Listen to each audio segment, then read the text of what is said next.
মানে আমি এখন বুঝতেছি মানুষ কেন দুই বিয়ে করে। এক বউর দরজা বন্ধ হয়ে গেলে যাতে আরেক বউর দরজা খোলা থাকে, এই কারণে দুই বিয়ে করে। কই থেকে এক মায়া আগুনের বাড়িতে হাজির। কোন বউ আসছে? বউ আর টাকা পুরুষ মানুষের কোনোদিন বেশি হয় না। গণি তো বিবাহিত। স্বামীর ভাগ নিবা আর ঘরের কাজের ভাগ নিবা না, সেটা তো হবে না। এই তপু, তোর মারে জিগা আমি কি এই রুমে ঘুমাবো নাকি অন্য রুমে যাবো?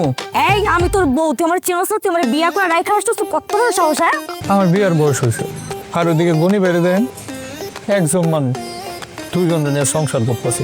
এই আল্লাহ, এই ভালো মা এতদিন কোথায় ছিল? এত ভালো মা থাকতে তুমি আমার এরকম জল্লাদ মা কেন দিলা? তোমার যদি সংসার করতে ইচ্ছা করে তাহলে থাকবা, আর যদি চলে যেতে ইচ্ছা করে তাহলে তোমার বাপের বাড়ি চলে যাও, তো তোমার মানা করি নাই।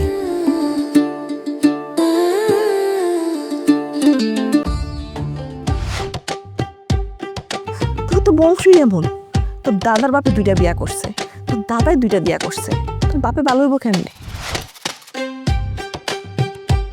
তুমি নিজে মরে গিয়ে এরকম একটা মাসুম বাচ্চারে তুমি এতিম করে দিবা?